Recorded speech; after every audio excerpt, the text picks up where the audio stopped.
Okay,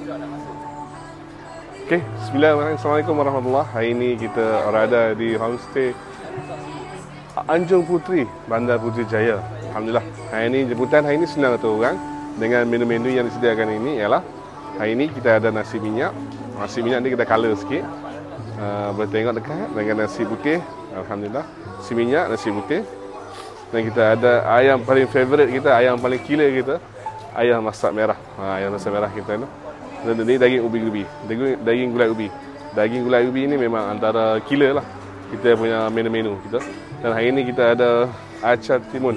Acar timun ni dah diracik-racik potong-potong kecil dan dimixkan separuh dulu. Nanti dia cepat berayak, so kita mixkan biasa dulu.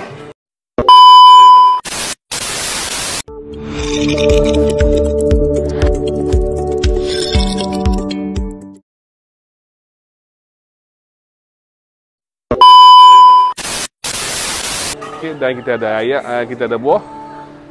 Kita ada jenis 4 jenis ayak, 1 2 3 4 di sana balang. So air balang ni lah. So dan kita sediakan percuma saja kita air kosong kita. Air kosong ni supaya mana-mana yang tak minum air boleh masuk kat sini. Boleh minum kat sini insya-Allah. Kita ada air sirap pun ada sana. Ada dodol station kat sini. Alhamdulillah.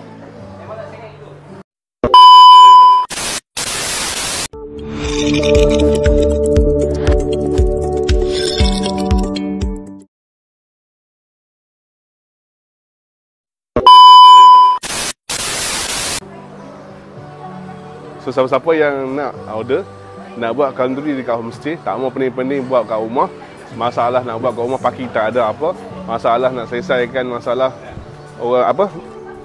orang yang main semua nak parking payah. Ni homestay ni memang sedia insya-Allah. Disediakan parking pun cantik, mudah lokasi pun cantik dan senang. Balik-balik relax. Habis-habis event start. Insya-Allah. Okey, tuan-tuan dan puan, kalau nak kita boleh WhatsApp kita www.whatsapp.my plus ada link kat bawah tu, insya-Allah boleh klik. Terima kasih.